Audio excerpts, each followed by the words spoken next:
Allie. Last week we had Karen Legg on the show to talk about jumping into nursing with COVID hitting and how it is to be a nursing student at Otterbein right now. Today we have another interview with Dominique. She is a Baton twirler here at Otterbein, and I'm really excited to talk to you today. So thank you for being here with me. Hi. Yeah, thank you for having me. I'm excited to be here as well. Of course. So what year are you here at Otterbein? So I am currently, I'm a senior transfer student here at Otterbein. So I transferred from Columbus State. I take advantage of that transfer scholarship and then also have a scholarship for being the featured twirler, the Baton twirler here at Otterbein. That's awesome. So what do you study? I study psychology here at Otterbein, so I'm getting my bachelor's of arts in psychology, and I minor in sociology, criminal and justice studies, criminology, so I'm into all of the sociology sort of things. I love that. That's so cool. So tell me about Baton twirling here at Otterbein. What is that like? I personally, Yeah. talked the other day, like, to go over these questions and everything, but I don't know much about Baton twirling. Yeah, I was really excited to have that talk with you because baton twirling is a sport that a lot of people don't know a whole lot about.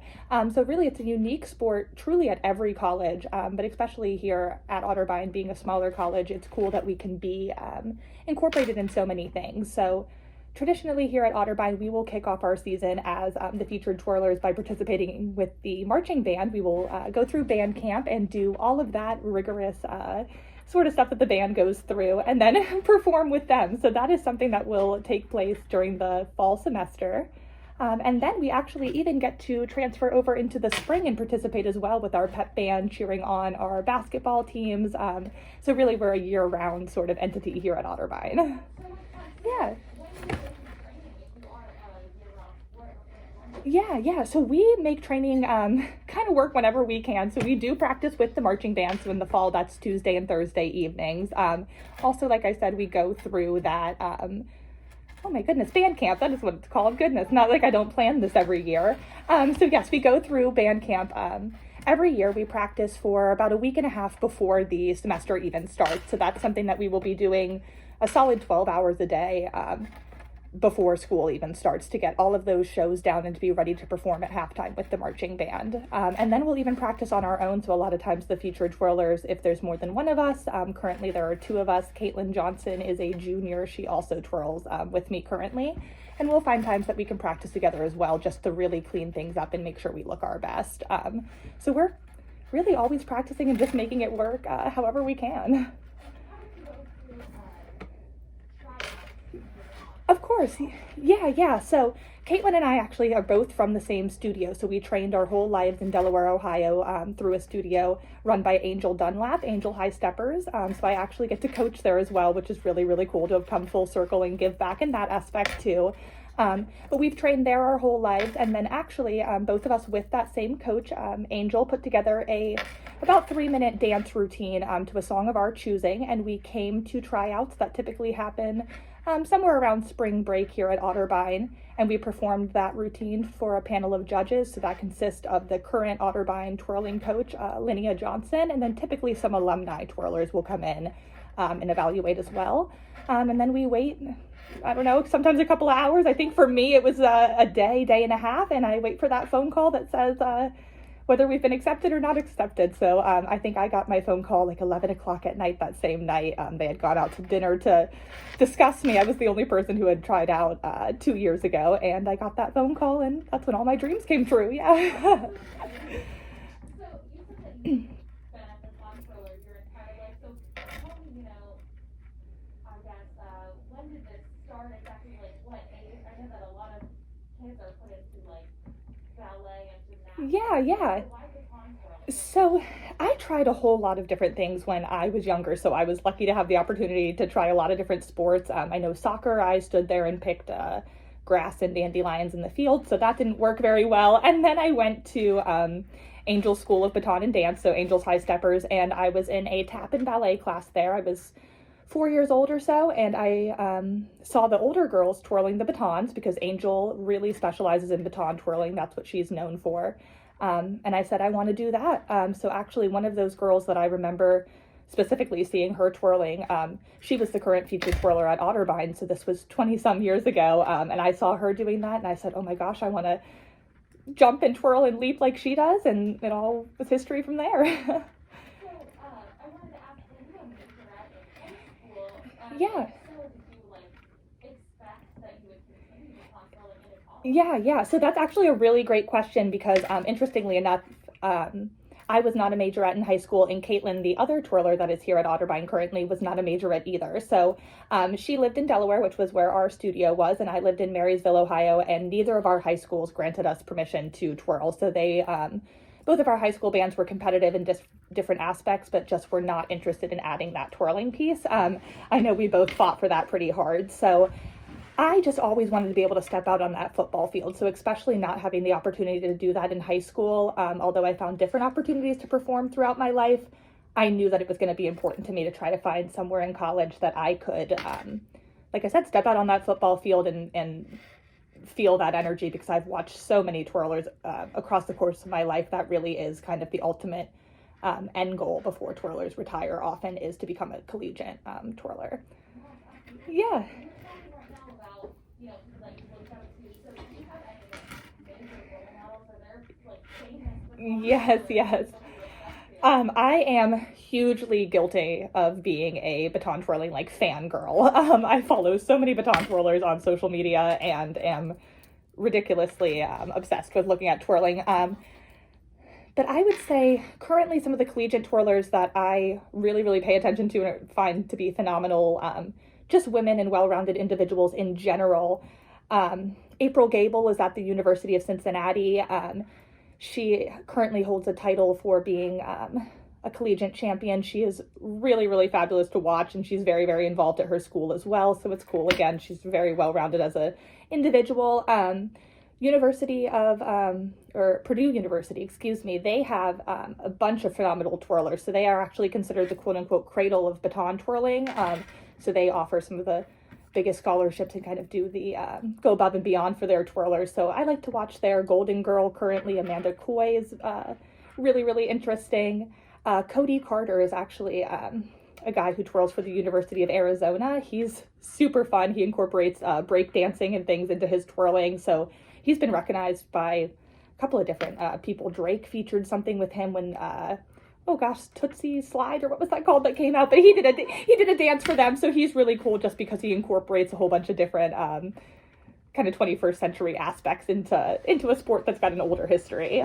So he's fun to watch as well. Yeah. So this is definitely not just, a majorette. Correct. Yeah. Or college type of thing. You said that you actually compete. Yeah.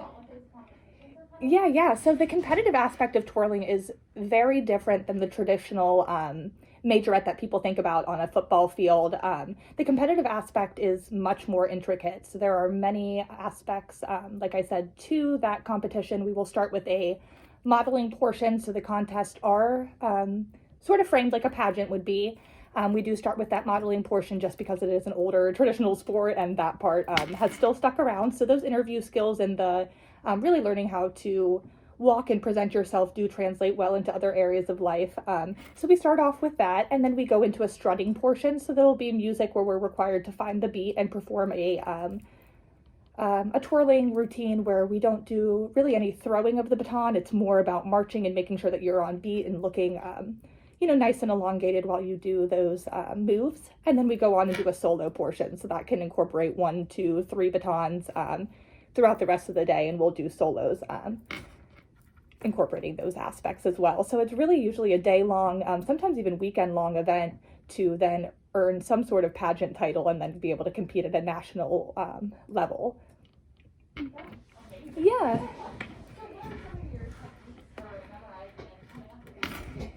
Yeah. That is a skill that is something that is really, really important as a twirler, is to be able to improvise and come up with things on the spot, especially when you are twirling in college, because there are going to be times that the band all of a sudden is playing, a song in the stands that maybe I didn't know they were going to play. And I'm like, oh my goodness, well, I'm going to have to dance to a new song. So really, that's just something that I have to thank my coach for. I've been taught how to improvise and kind of work on the spot and not let my failures show on my face for years and years and years. So that's a skill that has just been, like I said, drilled into me over the course of the last 20 years of my life being at that studio. But it's always been told, or I've always been told, that it's very, very important to make sure that when you are performing or trying to come up with something, as long as you keep a smile and look like you're having fun, at the end of the day, everyone else around you is going to feel that energy. So that's what we focus on, especially when performing here at Otterbein, and knowing that we want to hype people up and make them feel good. Yes. Could you tell me what a typical sports season looks like at Otterbein? Yeah. So it definitely, of course, looks different this season, being COVID, but typically in a normal, quote unquote, normal world, we would practice in the fall. Our season starts with that band camp. We go through that, and then at the first football game, we will perform with the band. So we will march down from Baton, the music building here on campus, to the football stadium. We will lead the band down to the stadium. Then we will perform pregame. So we'll go on the field, perform pregame with the band, and then take a little break to cool off, and then go and practice our tricks for halftime. So halftime is a much longer show that we do, that we've practiced over the course of that band camp duration. And we will go out and we will perform halftime, and then typically have the third and fourth quarter to kind of mingle with our friends and family and some of the fans. And then we will lead the band out of the stadium at the end of the football game, and back to Baton to be able to disperse and either celebrate our win or pep people up if we've had a loss. And then typically we'll go into the spring semester as well and do some basketball games, do some other performances with the pep band. But those we just kind of pick up as needed and as people need some entertainment. So how has COVID affected the season Yeah. I know that there's not really crowds at these games, and maybe a lot of things have been canceled. Yeah. Tell me about, I guess, last season and Absolutely. this season as well. Yeah, so COVID actually did make our football team have to postpone their season, so they will be doing a couple of games, fingers crossed, performing, or goodness, will be performing, but they will be playing a couple of football games this fall. So right now we've got 3 football games on the schedule that the band is pretty darn sure they will be performing at. So the featured twirlers have been working on some routines right now to hopefully be ready to perform with the band. I know Caitlin actually practiced on her own a lot this fall. She went through band camp. I was not there. I have a 6-month-old son who was born this fall, so I was with him, but she was, yes, Otterbein has been very supportive, and Caitlin, the other twirler, and the coach, they practiced together in the fall and kind of kept me in the loop. So I am now going to jump in probably with a solo piece, and she'll kind of pick up everything else, because unfortunately I've had back surgery and joint replacement, so I am not the athlete that I used to be. But Otterbein, like I have said, is trying to be very supportive and let me showcase some of my skills that I still have here somehow in the spring semester as one final hurrah. Absolutely. And now, you talked about how you teach now. Yes. So can you tell me about, how, when you started teaching? Of course. And how has that really changed your point of view? Yeah. Yeah, just the whole thing for you. Because I know, it's probably very different teaching than a performance. Exactly, yeah. And it's actually a really good question, because I love teaching just as much as I love performing. I could safely say that, confidently say that. I began teaching really just heavily over the course of the last couple of years. And then I was teaching some of our younger students. So I love working with children. It was really, really cool to know that I had started at our studio as a 4 or 5-year-old, and then to come full circle and teach that same class of 4 and 5-year-old, and kind of remember that mindset that I had, saying, ooh, I want to do this, and know that, again, coming full circle and having the opportunity to do that has really been a blessing. When I was accepted here at Otterbein and got the featured twirler position, it turned out that the marching band practices the 2 nights that I was teaching lessons to my students. So I actually had to sit down, because like I said, I do love both aspects so much. And I had realized, okay, being a featured twirler at a school has been my dream for my whole life. But side note, I fell in love with teaching. So I actually had to choose, what do I want to pursue heavily? And my coach had a big conversation with me, and we had a kind of heart to heart, and she said, I think you should go twirl. You can come back to teaching in 2 years, keep popping in. So I really have kind of taken a step back and focused on twirling here at Otterbein over the course of the last 2 years or so, but I pop in still on a monthly basis and try to meet with my students. And I've been choreographing this whole time that I'm here at Otterbein. So I've got some exciting stuff for them, hopefully next fall since I'll be graduated. And we'll see if all this COVID gunk goes away so we can do some cool stuff with them. Yeah. So, as you are nearing the end of your Otterbein here, what has been your favorite Otterbein memory or, in your sport? Yeah. Well, this ties well to my sport, actually, because I would not be able to be a part of this if I was not part of the marching band. But I am currently the vice president of membership of the honorary band fraternity here on campus. So that is Kappa Kappa Psi. And I have met some of my best friends through that band fraternity. So again, really that has been made possible because I was a part of the marching band as a featured twirler. It is a requirement that you are a band member to be a part of the band fraternity. But I've had a lot of fun with that and really made some good connections. And again, I've just been able to continue to pay it forward and do service for the band and service for the people who help support the band. So Otterbein has just supported me so much over the course of these last 2 years and implementing that scholarship with Columbus State and really making it possible for all of my dreams to come true. To do something for Otterbein and for its band program specifically, to continue to pay that forward.